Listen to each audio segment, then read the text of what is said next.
के अंतर्गत सत्यम नहीं ठीक है आप कंटिन्यू रखिए। जी जी जी। मल के अंतर्गत बल का आश्रय होता है। मलायतम बलम पुंसा, मल के अंतर्गत बल का आश्रय होता है और ऐसा होने से वह उन आश्रयी जो हमारा जो दोष है उनके अति मात्रा में क्षरण हो जाने से, क्षय हो जाने से, निष्क्रमण हो जाने से सो हमारे बल की भी हानि होती है। हम देखते हैं ये विसूची का अतिसार का प्रवृत्त रूप विसूची का है, जिसे कॉलरा कहा जाता है। इसमें क्या मल का ही क्षरण होता है और मल के क्षरण के का यदि रोध न किया जाए, रोका नहीं जाए, स्तंभित नहीं किया जाए तो क्या होगा, हम मृत्यु को प्राप्त हो जाते हैं। हमारे मानव शरीर के अंतर्गत इसका तात्पर्य यह है कि मानव शरीर का बल क्षयित हो जाता है और क्षरण हो जाने से स्वाभाविक क्रियाकलापों के निष्पादन में सहयोग नहीं मिलता। रक्त संचरण की जो प्रक्रिया, जो एक सूक्ष्म प्रक्रिया है जो अदृश्यभूत नहीं होती है, वह भी समाप्त हो जाती है। इसका साक्षी के रूप में नाड़ी, जिसको हम लोग कहते हैं नर्व या पल्स, वह पल्स बीटलेस हो जाता है, गतिहीन हो जाता है। पहले तो वह कम होता है और बाद में गतिहीन हो जाता है, यानी पल्स रेट जो है बिल्कुल समाप्त हो जाता है। यह समाप्ति ही हमारे जो सजीवता के अभाव का सूचक है। वायु रायुर बलम वायुर वायुर्धाता शरीरिणम वायुर्विश्वमिदं सर्वम प्रभुवर वायुश्च कीर्तिता। यह वायु जो है हमारे शरीर के समस्त कार्यों का संचालक होता है। पित्त और कफ तो पंगु होते हैं और उसे यथास्थान स्थित रख करके और फिर स्थान विशेष से उसको विस्थापित कर अपने अपने क्रियाकलापों को कराने में वह सक्षम होता है। वायु ही ऐसा कार्य करता है। इसीलिए वायु को आयु, प्रभु, मालिक, राजा, शरीर का राजा जो कहा जाता है, वह मस्तिष्क जो है इसका केंद्र होता है। तो इसके अंतर्गत जो है यह पितम पंगु, कफा पंगु, पंगो मल धातु वायुना यत्र नियंते तत्र गच्छन्ति मेघ जेन केन प्रकारेण।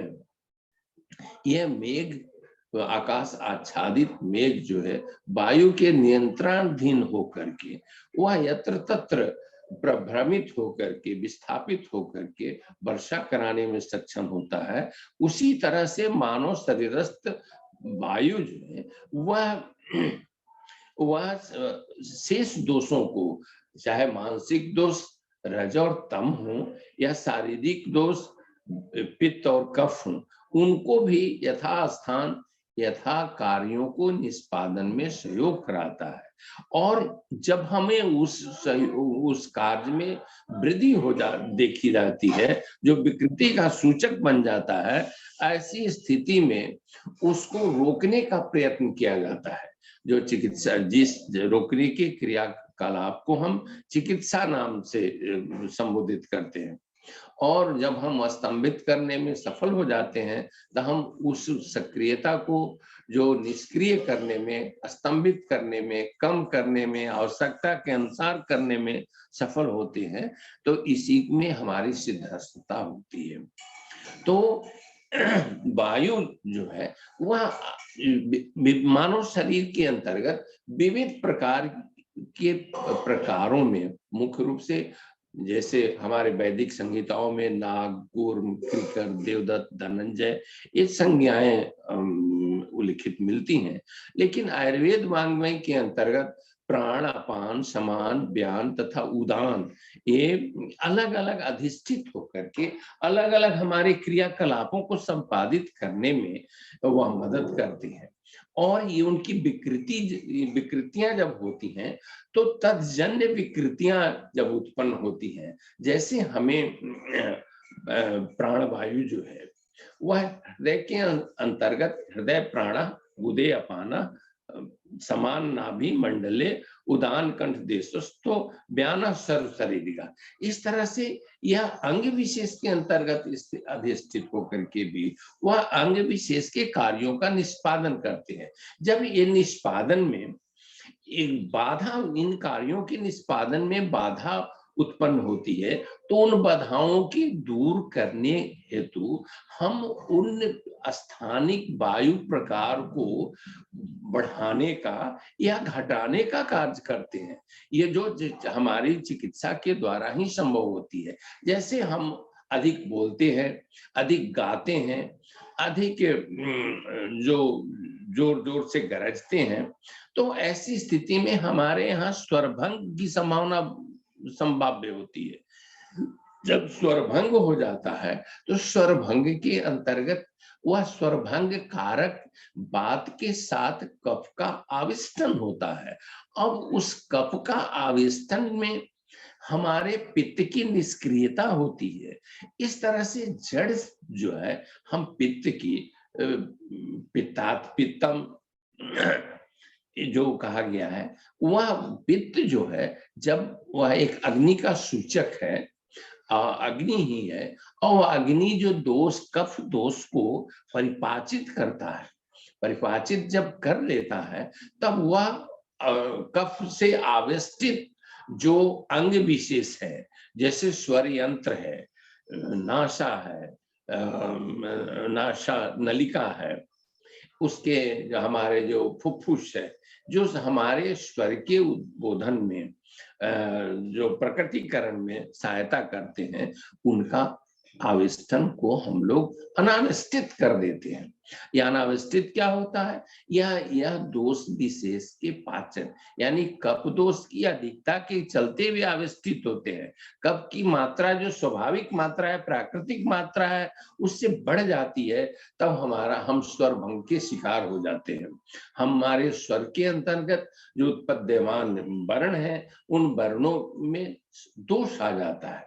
उस दोष को दूर करने के लिए, वाणी की प्रशस्तता को लाने के लिए हमें बच, सोंठ, पीपल इत्यादि द्रव्यों के सहयोग से अग्नि का वर्धन करके, कफ का परिपाचन करके हम स्वर भंग जैसे रोगों को दूर करते हैं। और ये भंग जो स्वर भंग जो है, अभी आज हमारा जो विवेच्य विषय है, अध्यात्म विषय है, उसके अंतर्गत एक ये जानना होगा, जैसे हम व्याकरण के भी अध्येता हमारे यहाँ बैठे हैं, ये जो अकुह विसर्जन्यानाम कंठ इचुजसानाम तालु ऋतु रसानाम मूर्धा, ये जो मूर्धा का, कंठ का, तालु का, जीवा का, ये जो शब्द उत्पादक केंद्र माने गए हैं, यहाँ पर उनका सम्यक आविष्टन अवेक्षित होता है कफ से। कफ जब नहीं रहेगा तो तालु शुष्क हो जाएगा, और शुष्कावस्था में हम शब्दों के प्रकटीकरण में समर्थ नहीं हो पाएंगे। इसीलिए हमारे मुख कुहर के अंतर्गत, ओरल कैविटी के अंतर्गत प्रकृतितः जो सदा सर्वदा उसको गीला करने का, आर्द्रीकरण करने का, वेटिंग करने का कार्य जो होता है, वह लाला ग्रंथियों के द्वारा होता है। इसमें शुष्कता हो जाती है, इसमें कोई दोष आ जाता है, तो तत्जन्य कार्यों के निष्पादन में बाधा उत्पन्न हो जाती है, और यह बाधा ही हमें रोग का सूचक होता है। और इस रोग के निवारण के लिए हम लोग सद्य जो स्थूल जो स्नेह कारक तत्व है, ये जैसे पानी हम लोग पी लेते हैं, तो हमारे तालु या स्वर के जो स्वर उत्पादक जो अंगों का समूह है, वह वेष्टित हो जाता है, गीला हो जाता है, आर्द्र हो जाता है, और संश्लेषित होकर के वो अपने क्रियाकलापों को फिर से संपादित करने में समर्थ हो जाता है। तो इस तरह से एक एक चीज जो है, जैसे अभी हमारा जो समय है, या आयुर्वेद के दृष्टिकोण से, तो चैत और बैसाख जो है बसंत का काल होता है। इसके पहले जो चैत और बैसाख जो बसंत ऋतु है, इसमें कफ का प्रकोप सामान्यतः होता है। कफ का प्रकोप यह इसलिए होता है कि इसके पूर्व, जैसे इस बसंत के पहले कौन सा ऋतु है, तो शिशिर ऋतु है। शिशिर ऋतु के अंतर्गत कफ का संचय होता है। संचय होने से लगातार अधिक मात्रा में दोष संश्लिष्ट होने में सामान्य जो स्थितियां हैं, वक्ष जो है कफ का स्थान माना गया है, कटी वात का स्थान माना गया है, और उदर जो है वह पित्त का स्थान माना गया है। तो वक्ष जो है अवस्थित हो जाता है, कब से अवस्थित हो जाता है हम तो कैसे समझते हैं, तो हमारे छाती में भारीपन उत्पन्न हो जाता है। हमें श्वास लेने में हमारे श्वास नलिकाएं जो है, जो श्वास नलिका श्वास श्वसन संस्थान के जो इकाई रूप, जो क्रियात्मक और रचनात्मक इकाई वायुकोश होते हैं, वायुकोश से कब से आविष्टित हो जाते हैं। आविष्टित हो जाते हैं तो उनकी जो वायु धारक जो क्षमता, ऑक्सीजन जो प्राण वायु ऑक्सीजन लोडिंग कैपेसिटी घट जाती है। घट जाती है क्योंकि वह उनके अंतर्गत जो प्रकोष्ठ है, चैम्बर है, वह जो ऑक्सीजन प्राण वायु से भरा रहना चाहिए, वह कफ से आविष्टित हो जाता है। कफ भारी होता है, प्राण वायु हल्का होता है। तो जहां पर भारी चीजें बढ़ जाएंगी, वहां पर हल्के चीजों को स्थान नहीं मिलेगा। तो कफ जो रूपी पृथ्वी जल रूपा कफ जो है, जब वहां उस स्थान वायु कोशों को वहां आच्छादित कर देती है, घेर लेती है, भर देती है, तो वहां पर वायु और आकाश रूप जो है, वह हमारा प्राण वायु वहां अधिष्ठित होने में, वहां बैठने में, वहां संचित होने में अपने को अक्षम मानता है। परिणाम क्या होता है, हरदम हमें प्राणवायु की कमी होती रहती है। प्राणवायु की कमी से हमें सामान्य शब्दों में दम फूलने लगता है। हम कह सकते हैं कि दम फूलने लगता है, यानी जितना जो हमारा 1:4 का जो अनुपात है सांस लेने का, तो यानी 18 बार प्रति मिनट हम सांस लेते हैं, वह इससे ज्यादा बार लेने की आवश्यकता पड़ती है। क्योंकि एक बार में हम जितने ऑक्सीजन को, प्राणवायु को शरीर को पहुंचा पाते हैं, और जितने शरीरस्थ जो अपान वायु है, कार्बन डाइऑक्साइड है, उसको निस्सरित कर पाते हैं, ये क्रियाकलाप संपूर्ण मात्रा में नहीं हो पाती है। इसीलिए इस कार्यों के निष्पादन के लिए, इस क्षति की पूर्ति के लिए हम बार बार अपने बाह्य प्रयासों को करते हैं। इन बाह्य प्रयासों को करने को ही हम लोग श्वास कष्ट या दम फूलना कहते हैं। ये ज्ञात है हो कि प्रत्येक जो हमारे रिस्पिरेशन, हमारे जो श्वसन है, उसको 2 भागों में विभाजित करता, श्वसन और बहिश्वसन। बहिश्वसन के परिणाम स्वरूप जो है, हम अपने शरीरस्थ मलरूप वायु को, अब जिसे अपान वायु कहते हैं, अपान की निष्पत्ति से ही अपान यदि दूरी करोति इति अपाना, जो जिसका शरीर से निष्क्रमण होना, दूर होना आवश्यक है, अपेक्षित है, उसे अपान कहते हैं। कितनी अच्छी संज्ञा हमारे आचार्यों ने, हमारे पूर्वजों ने दी है।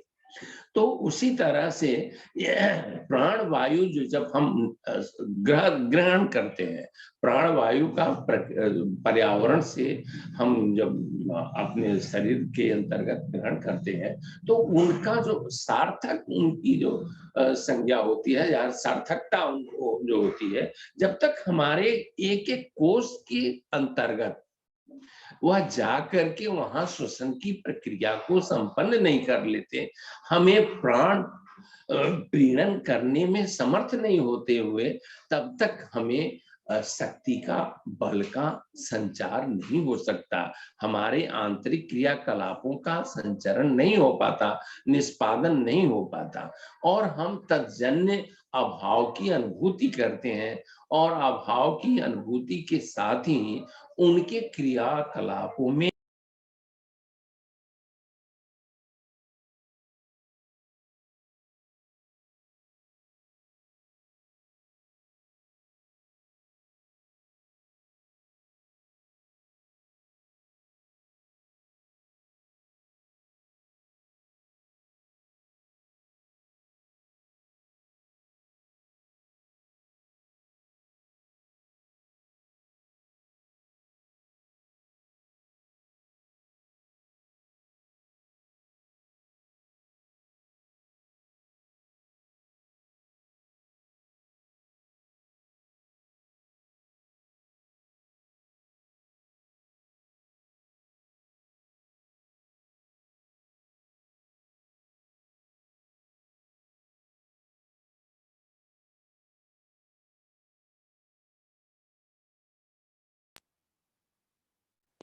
हाँ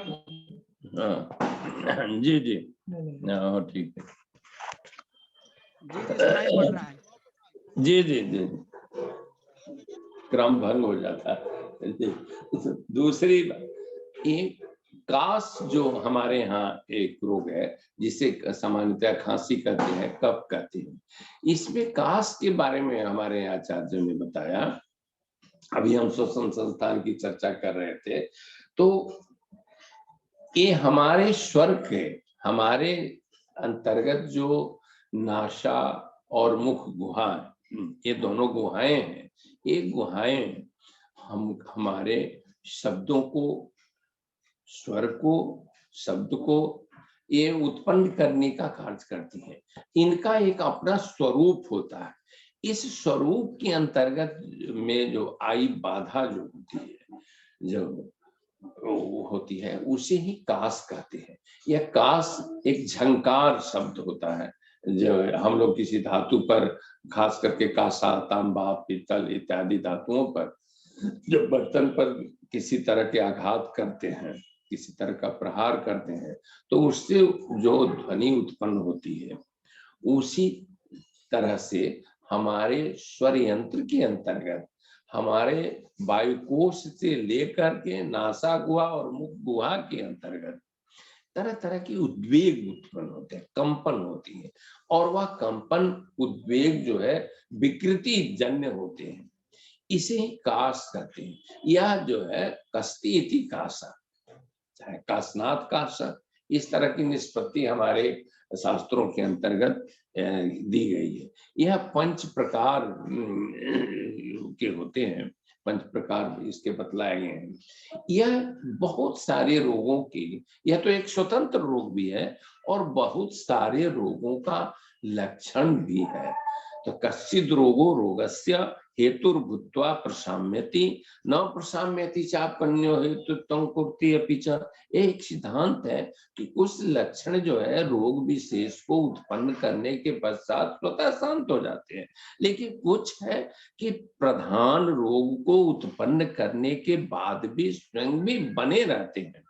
तो ये उस रोग के लक्षण के रूप में होते हैं। जैसे यक्ष्मा है, जैसे ट्यूबरकुलोसिस हम लोग कहते हैं, प्लूरेसी है, उरस्तोय कहते हैं, प्लूरल फ्यूजन है, इम्पाइमा है, निमोनिया है।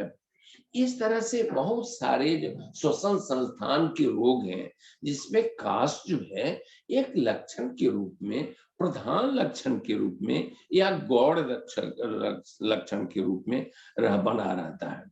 यह जब प्रधान रोग की हम इसकी चिकित्सा करने की अपेक्षा हर जगह नहीं होती है। जब हम प्रधान रोग की चिकित्सा करते हैं, जो अगर कोई आगंतुक कारण है, जो बैक्टीरियल इन्फेक्शन है, अभी कोरोना का काल है, तो ये कोरोना का जो वायरस है, जो हमारे शरीर के अंतर्गत क्या विकृति करता है, वह विकृति करता, उसका उद्देश्य यह है, यह यही कार्य करता है कि हमारे वायु कोशों को कफ से वेष्टित कर देता है। अन्य सारे रोग जिसके पहले जो ज्ञात रोग थे, उनमें उनका जो हम लोग कहते हैं, आधुनिक वाले लोग कहते हैं इंक्यूबेशन पीरियड, यानी जिस दिन से रोग का बीज रूप कारण हमारे शरीर के अंतर्गत प्रविष्ट हुआ, वह रोग रूप बीज रूप रोग का कारण जिस दिन प्रवेश हुआ, उस दिन से लेकर के वह ऐसे लक्षणों का समुदाय, ऐसे चिन्हों का समुदाय, जिसके प्रकट हो जाने के पश्चात वह रोग विशेष के रूप में जाना जाने लगता है। इस बीच की अवधि को, यानी जिस दिन प्रवेश किया उसका वायरस, बैक्टीरिया, या वो हम लोग आयुर्वेदिक भाषा में आगंतुक कारण आते हैं, आगंतुक कारण जिस दिन प्रवेश किया उस दिन से लेकर के जिस दिन वह जाना जाने लगा कि यह अमुक रोग ही है, इस बीच की अवधि को हम लोग संचय काल अथवा इंक्यूबेशन पीरियड कहते हैं। तो एक अभी तक जो ज्ञात कफज रोग थे, वह उनका इंक्यूबेशन पीरियड वातज पित्तज रोगों की अपेक्षा ज्यादा होता था, वे ज्यादा दिनों के पश्चात प्रकट होते थे। लेकिन कोरोनल वायरस जो है यह इतना कम समय में ही अपने विराट रूप से युक्त हो जाता है।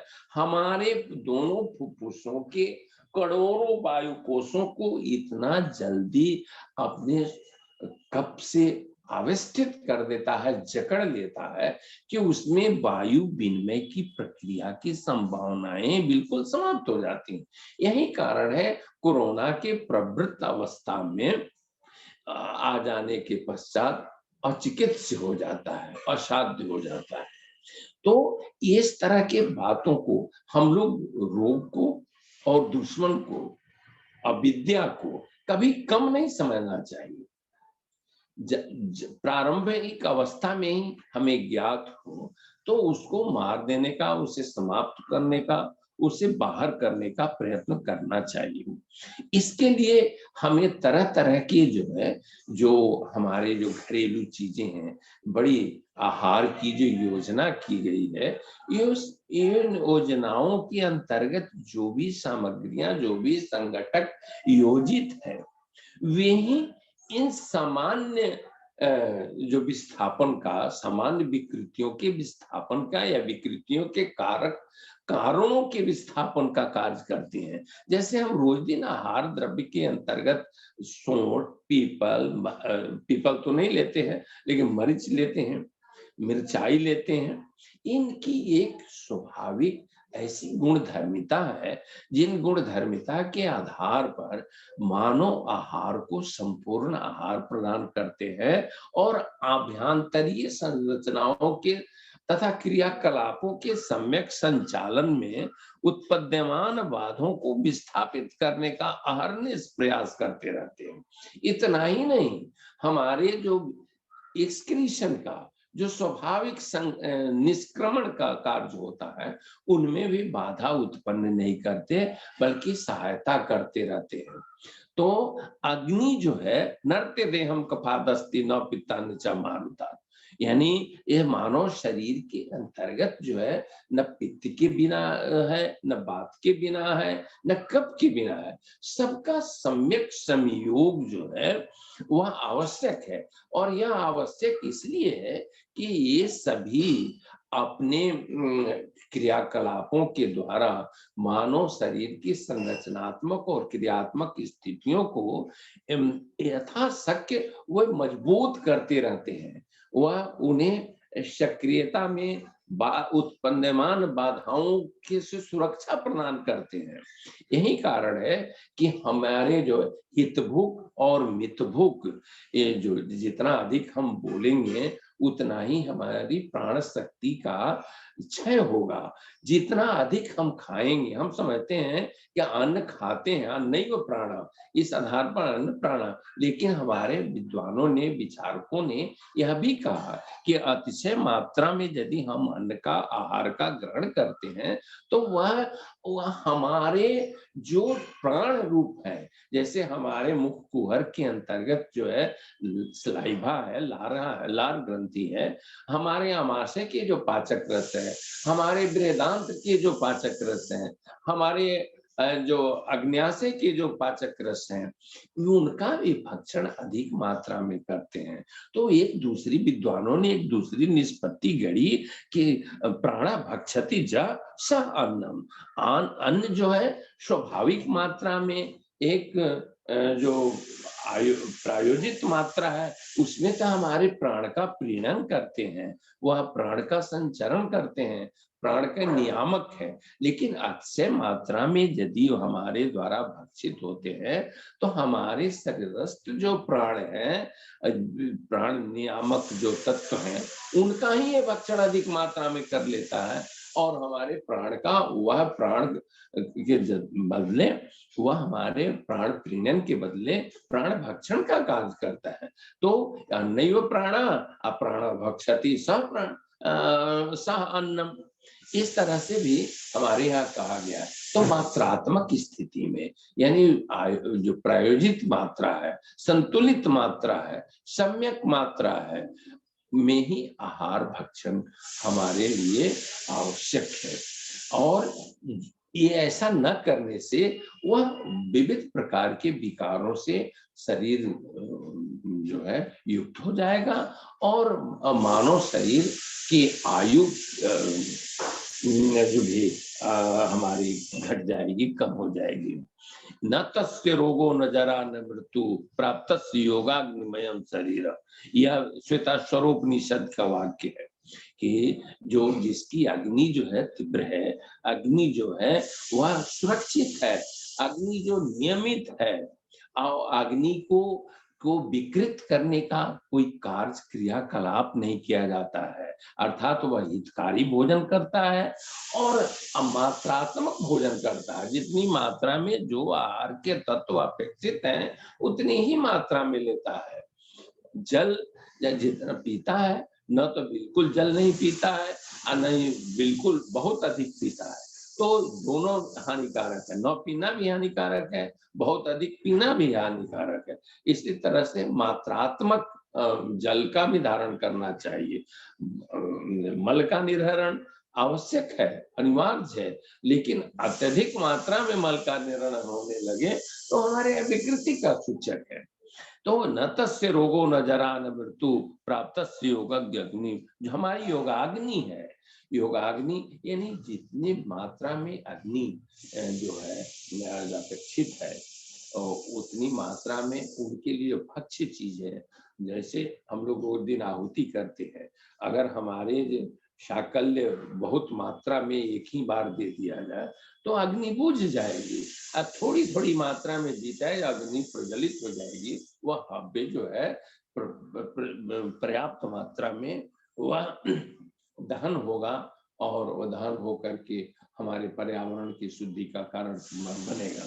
लेकिन अधिक मात्रा में एक बार दे दिया जाए तो नहीं। उसी तरह से मानव शरीर की सुरक्षा संरक्षा के लिए, स्वास्थ्य के नियमन के लिए उचित समय आहार का भक्षण करना चाहिए और मात्रात्मक आहार का ग्रहण करना चाहिए, ऋतु के काल के अनुसार जो भोजन करना चाहिए। और ऐसा करने से हमारे दोष जो गीता के अंतर्गत भी कहा गया, युक्ताहार विहारस्य युक्तस्य अपनावबोधस्य योगो भवति दुःखा। ये इनका योग जो है, इनका संयोग जो है, इनका जो संगठन जो है वह हमारे शरीर के स्वास्थ्य का नियामक है और विविध रोगों को उत्पन्न ही नहीं होने देगा। अच्छी बात यह है कि हमारे शरीर के अंतर्गत रोग उत्पन्न ही नहीं हो। यह युक्त तब नहीं उत्पन्न होगा रोग जब हम युक्ताहार विहार से पुनः इस पूर्व वाक्य का अनुसरण करें। हितभुक मितभुक जो हमारा उपदेश है आयुर्वेद का, हमारे शास्त्र का, उसका उपयोग करें तो रोग होने की संभावनाएं ही समाप्त होती रहेंगी और हम सोते रहेंगे। नियमित आहार के साथ साथ नियमित स्वप्न अर्थात शयन भी आवश्यक है। शयन जो है वह भी हमारे अर्धरोग हरि, निद्रा सर्वरोग हरि क्षुधा। अगर हमें निद्रा आती है और भूख लगती है, रोग किसी भी तरह का रोगी हो, अगर उसको नींद आ जाए, निद्रा समय पर आती है, तो समझिए कि उसके आधे रोग खत्म हो गया। और निद्रा के साथ साथ यदि वह भोजन के समय में उसको भूख लग जाती है और भूख लगने के बाद भक्षित आहार को पचा सकने में सक्षम होता है, तो वह तो रोग मुक्त होता ही है। यह रोग मुक्ति का ही लक्षण है। स्वेदो लघुत्तम शीर्षो कंडू जैसे हम लोगों को किसी को ज्वर हो जाता है तो उस ज्वर से निवृत्ति के सूचक लक्षण जो क्या है, स्वेद का स्राव होने लगता है। स्वेदावरोध संताप सर्वांग ग्रहणम तथा यह जो है स्वेद का अवरोध ज्वर के लक्षण के रूप में, पूर्व रूप के रूप में अनिवार्यता बक्षित होता है। तो उसी लिए उसके जाने का, यानी उसे ज्वर से निवृत्ति होने लगती है, तो ठीक उसके विपरीत जो है हमारे यहाँ जो है स्वेद के अंतर्गत स्वेदाधिक हो जाता है, स्वेद का स्राव प्रारंभ हो जाता है, तो स्वतः ही ज्वर का ताप का निष्क्रमण हो जाता है। जब शरीर से, मानव शरीर से ज्वर रूपी ताप का निष्क्रमण हो जाता है, तो उससे मानव शरीर के अंतर्गत लघुता आ जाती है, हल्कापन महसूस होता है, अग्नि प्रज्वलित हो जाती है, भूख महसूस होने लगता है, और जो हमें अपनी जो कार्य क्षमता जो है उसकी याद आ जाती है, आलस्य दूर हो जाता है।